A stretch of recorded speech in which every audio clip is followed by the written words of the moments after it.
అందరికీ నమస్కారం. తమిళ్ విజయ్ తలపతి గారు నటించిన జననాయగన్ మూవీకి సెన్సార్ కష్టాలు తప్పవని అంటున్నారు. ఎందుకంటే ఈరోజు రిలీజ్ అవ్వాల్సిన మూవీ ఇంకా రిలీజ్ కాలేదు. ఒకసారి దాని గురించి డీటెయిల్గా తెలుసుకునే ప్రయత్నం చేద్దాం. ఫస్ట్ స్టూడియోలో జర్నలిస్ట్ జగదేవ్ గారు ఉన్నారు, వెల్కమ్ చెప్దాం. Hello sir. సార్ అంటే పొలిటికల్గా ఏమన్నా నడుస్తుందంటారా? మేబీ, ఎందుకంటే 2025 ఒక విధంగా ఎవరికి సరిగ్గా కలిసి రాలేదని చెప్పాలి. బట్ అయిపోయింది అనుకుని మాట్లాడడం అనవసరం.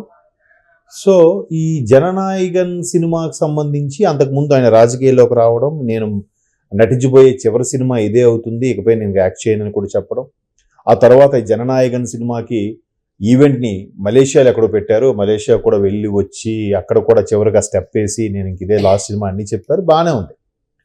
తీరా చూస్తే జననాయగన్ సినిమాకి మీరు అన్నట్టు మొదటి నుంచి బాలారిష్టాల్లాగా అన్ని కష్టాలే. అసలు జననాయగన్ సినిమా మీరు ఆ ట్రైలర్ అది చూస్తే బాబీ బేబీ అనుకుని ఆయన ఒకసారి మిలిటరీ ఫామ్ మీద ఎప్పుడు సైన్ చేస్తావు అని అడుగుతాడు. అంటే సేమ్ మన భగవంత్ కేసరి సినిమా, నేలకొండ భగవంత్ కేసరి ఎన్బీకే ఏ రేంజ్లో ఆడింది మనకి. బాలయ్య గారి యాటిట్యూడ్కి, బాలయ్య గారు యాక్షన్ పర్ఫార్మెన్స్కి, బాలయ్య గారు ఏజ్కి, ఆ కటౌట్కి కరెక్ట్గా సూట్ అయ్యే సినిమా నేలకొండ భగవంత్ కేసరి ఎన్బీకే, నందమూరి బాలకృష్ణ. ఎంత బాగా అనిల్ రావుపూడి కమర్షియల్ని జోడిస్తూ ఎంత బాగా పండించాడంటే బేటీ బచావో అనే కాన్సెప్ట్ని సేమ్ అదే అక్కడ కనబడుతుంది. ఇది దీనికి సంబంధించిన ఫస్ట్ ట్రైలర్ రిలీజ్ చేసినప్పుడు కూడా దర్శకుడు, ఆయన పేరు వినోద్ అనుకుంటా, దర్శకుడి పేరు, ఆయన అడిగితే ఆయన అంటే కొంచెం కాన్సెప్ట్ తీసుకున్నాం కానీ అది వేరు ఇది వేరు అన్నాడు. అంటే వాళ్ళు తెలుగు వాళ్ళు గొప్పతనాన్ని ఒప్పుకోరుగా. యాక్చువల్లీ డబ్బింగ్ మూవీస్ తీసేటప్పుడు అంటే స్టోరీ కొనడం లాంటివి ఇలాంటివి జరుగుతాయి కదా సార్, అంటే చేయాలి కూడా చెప్తారు, అవన్నీ ఎగ్గొట్టాలి కాబట్టి ఇక్కడ మాకు ఈ థాట్ వచ్చింది, మాకు ఈ కాన్సెప్ట్ వచ్చింది అన్నట్టుగా చేసుకుంటారు. సో అలా జరిగిన తర్వాత అంటే అప్పటి నుంచి దానికి ఇబ్బందులే ఉన్నాయి. సో మొత్తం మీద సినిమా రిలీజ్ అవుతుందన్న టైంకి సెన్సార్ వాళ్ళు సర్టిఫికెట్ ఇవ్వలే. సర్టిఫికెట్ రేపు యాక్చువల్గా 9వ తేదీని రిలీజ్, ఇంతవరకు ఏం జరగలేదు. ఏంటి, ఓహో స్టాలిన్ గవర్నమెంట్ ఏదో అడ్డు చెప్తుంది అనుకున్నారు. ఎందుకంటే కరూరు ఘటనలో సుమారుగా 40 మంది చనిపోయారు. ఈ చెప్పిన టైంకి రాక, తొక్కిసలాట జరిగి, తిండి తిప్పలు లేక 40 మంది. నిజంగా ఆ కరూరు ఘటనలో నెక్స్ట్ డే చెప్పులు, పోగైన చెప్పులు చూస్తే ఒక చిన్న గుట్టలాగా ఏర్పడింది. అంతమంది పారిపోతే ఓ చెప్పులు వదిలేసి ప్రాణాలు అరచేతులు పెట్టుకుని పరిగెడితే మిగిలిన చెప్పులు అంటే అవి. అంటే అంత బీభత్సం జరిగింది కరూరులో. సో దాన్ని గవర్నమెంట్ ఈయన మీద బురద జల్లే ప్రయత్నం, వాడుకునే ఇది అవుతుంది, మొత్తం మీద నడుస్తుంది. సో ఈయన నష్టపరిహారం చెల్లించినా కూడా పోయిన ప్రాణం తిరిగి రాదుగా. సో ఇక జననాయగన్ చివరి సినిమా రిలీజ్ అవుతుంది అనుకునే టైంకి దీనికి అన్ని అడ్డంకులే. ఫస్ట్ అది భగవంత్ కేసరి కాపీ అన్నారు, కాదన్నారు, సరే మీరు ఏదో తగలబడని చెప్పి మన వాళ్ళు వదిలేశారు. ఇప్పుడు ఏమైంది, దానికి సెన్సార్ వాళ్ళు ఆపేశారు. ఎందుకంటే అందులో కూడా వైలెన్స్ ఉంది, వైలెన్స్ కూడా ఒక స్థాయి వరకు ఉండాలి, బీభత్సమైన వైలెన్స్ ఉంది కాబట్టి దానికి ఇబ్బందులు తప్పలేదు.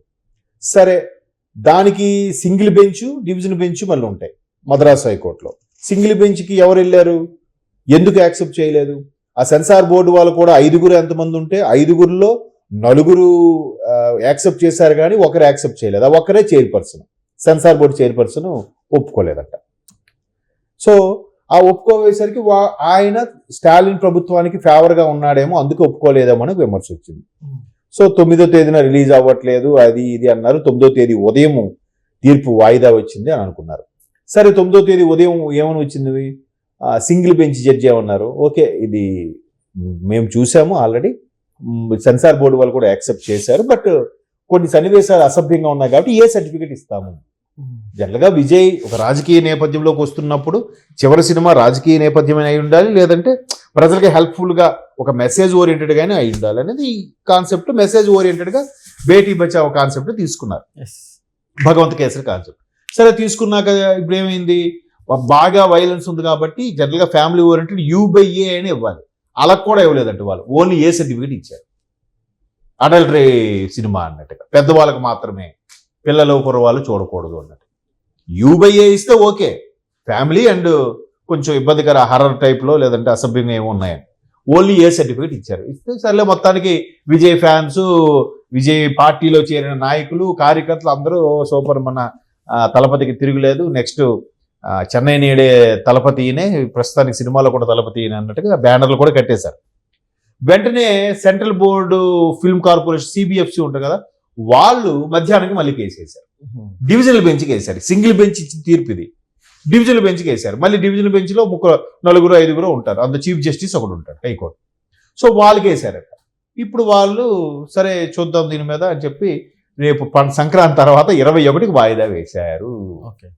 లేదంటే ఏదైతే అఖండకి ఏదైతే 30 తిప్పలు పడ్డాయో, ముందు ఆగస్టు అన్నారు, సెప్టెంబర్ అన్నారు, తర్వాత అక్టోబర్ అన్నారు, తర్వాత మన డిసెంబర్లో అనుకున్నది కాస్త డిసెంబర్ 5కి రిలీజ్ అయిపోయింది కదా, జస్ట్ 1 వీక్ పరిధిలోనే మొత్తానికి సెట్ చేసేసారు. అది ఎవరైతే హీరోస్ వాళ్ళు కేసు వేసారో వాళ్ళకి డబ్బులు చెల్లించాల్సిన ఇష్యూ వచ్చినప్పుడు వాళ్ళు ఆపారు కాబట్టి వాళ్ళకి చెల్లించేసి మొత్తానికి ప్రొడ్యూసర్స్ అనుకున్న టైంకి అఖండ రిలీజ్ చేసేసారు. ఇది కూడా అలా రిలీజ్ చేయాలంటే మామూలుగా వ్యక్తిపదంగా వచ్చేవంటే అమౌంట్ ఇచ్చేసి, లేదంటే మేము కాంప్రమైజ్ అయిపోతున్నామండి, కేసు విత్డ్రా చేసుకుంటామని నేను చెప్పడానికి.